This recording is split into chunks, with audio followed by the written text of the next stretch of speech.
अस्सलाम वालेकुम जी, मेरा नाम खालिद है और आज हम बात करेंगे यूएई गवर्नमेंट की जानिब से एक नई अपडेट जो ईमेल रिसीव हुई है चैनल पार्टनर्स को, जो बिजनेस रजिस्ट्रेशन कंसल्टेंट है उनको ऑफिशियली एक ईमेल रिसीव हुई है कि आइंदा जो भी कंपनीज रजिस्टर्ड होंगी यूएई के अंदर, उनमें जो इन्वेस्टर और पार्टनर वीज़ा होता था वो मैक्सिमम अब एक वीज़ा इशू होगा। वो भले इन्वेस्टर के नाम का हो या पार्टनर के नाम का हो, लेकिन अब जो है सिर्फ एक कंपनी के अंदर मैक्सिमम एक इन्वेस्टर वीज़ा इशू होगा। ये आज ही ऑफिशियली ईमेल रिसीव हुई है चैनल पार्टनर्स को जो फ्री जोन के साथ रजिस्टर्ड हैं या जो काम कर रहे हैं एज अ बिजनेस कंसल्टेंट। तो उनके लिए हिदायतनामा जारी हुआ है कि आइंदा जब भी कंपनी रजिस्टर्ड करें तो अपने क्लाइंट को क्लियरली इन्फॉर्म कर दें कि एक कंपनी के अंदर मैक्सिमम एक इन्वेस्टर वीज़ा जारी होगा। इसके अलावा जो पार्टनर वीज़ा का धंधा चल रहा होता था, एक कंपनी बनाई, उसकी कॉस्ट कवर करने के लिए लोगों ने 3-3 पार्टनर डाले और पार्टनर्स को वीज़ा इशू कर दिए। सो आइंदा जो है ये पार्टनर वीज़ा इशू नहीं होंगे यूएई की जानिब से, सिर्फ एक ही इन्वेस्टर वीज़ा होगा एक कंपनी के लिए। बाकी अल्टरनेटिव भी उसी ईमेल में शेयर किए गए हैं कि क्या है, अगर आपके पास 4 शेयर होल्डर्स हैं, 4 शेयर होल्डर मिलकर कंपनी बनाना चाहते हैं तो एक इन्वेस्टर वीज़ा होगा। बाकी आप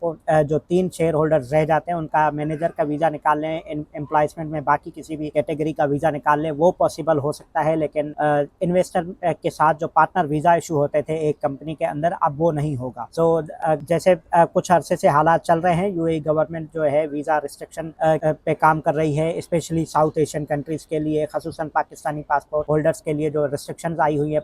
और ये एमएनसी स्कीम के दौरान भी वीज़ा प्रोसेस जो है स्लो रहा है। अब तक एमएनसी स्कीम चल रही है। इसके बाद एक और जो शुरू होना है इस क्रैकडाउन, वो फ्रीलांस वीज़ा, जिन लोगों ने वीज़ा लिए हुए हैं, ये सुनी सुनाई बात है। आई डोंट नो कि कितनी कंफर्म हो सकती है कि अल्टीमेटली पता चलेगा जब जनवरी में ये एमएनसी स्कीम ख़त्म हो जाएगी, तो उसके बाद पता चलेगा कि क्या होता है ओवरऑल सूरत हाल। लेकिन जो फ्रीलांस वीज़ा जो बेचे गए एम्प्लॉयमेंट के नाम के ऊपर, फॉर एग्जांपल मेरी कंपनी है, मैंने किसी को फ्रीलांस वीज़ा दे दिया अपना कंपनी में सेल्स मैनेजर का या सेल्स ऑफिसर का हायर करके, और एनओसी दे दी कि जाओ कोई भी काम कर लो, तो अगला क्रैकडाउन इन वीज़ा होल्डर्स के ऊपर आना है, इन कंपनीज के ऊपर आना है, और हैवी फाइन्स पड़ने हैं इन कंपनीज के ऊपर जिन्होंने लोगों को वीज़ा तो दिया है लेकिन जॉब नहीं दी हुई और किसी और काम पे लगाया हुआ है कि जाओ कोई काम करो, कमाओ ना कमाओ हमारी जिम्मेदारी नहीं है। सो अगला क्रैकडाउन इन वीज़ा होल्डर्स के ऊपर भी आना है। और जितनी भी एमएनसी के अंदर ये पकड़े गए हैं लोग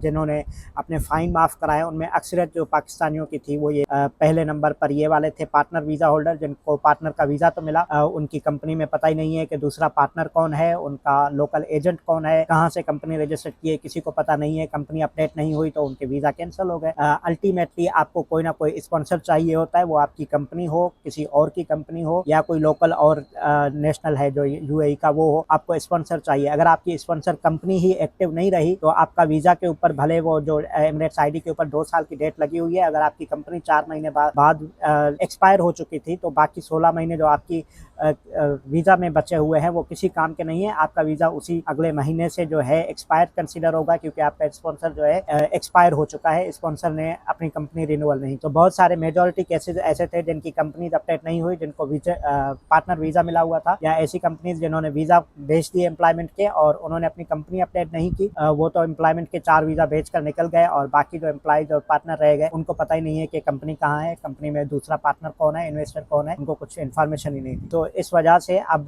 यूएई गवर्नमेंट ने कुछ रिस्ट्रिक्शंस की है, चेक एंड बैलेंस किया है। बेसिकली ये रिस्ट्रिक्शंस नहीं है जो सहूलत का मिसयूज हो रहा था उसके ऊपर गवर्नमेंट जो है चेक एंड बैलेंस कर रही है। सिर्फ ये पार्टनर के नाम पर आप वीज़ा जारी करके इशू कर देते हैं, दूसरे पार्टनर को पता ही नहीं है कि मेरा पार्टनर कौन है, मेरे साथ बिजनेस कौन कर रहा है। बहुत सारी कंपनीज आज भी ऐसी हैं, बहुत सारे वीज़ा होल्डर अब भी मौजूद है यूएई के अंदर जिनको पता ही नहीं है कि उनका पार्टनर कौन है, उनकी कंपनी कहाँ है भी या नहीं है। सिर्फ उनको जो है एमिरेट्स आईडी मिली हुई है और वो खुश है कि हम यहाँ पर रह रहे हैं, हमारे साथ कंपनी का वीज़ा है। सो इन सब के ऊपर कार्रवाई होनी है आने वाले दिनों के अंदर। अच्छा है बुरा है ये मैं फैसला नहीं कर सकता, ये तो यूएई गवर्नमेंट ने जो करना है वो करेगी, लेकिन अगर किसी मुल्क के लिए बेहतर है, उसके सिस्टम के लिए बेहतर है तो होना चाहिए। ठीक है, इस हवाले से आपका कोई भी सवाल हो तो आप चेक कर सकते हैं। मैं कोशिश करूँगा जो मेरी मालूमात है, मेरी इंफॉर्मेशन है, उसके मुतालिक आपकी रहनुमाई कर सकूँ। अल्लाह हाफ़िज़।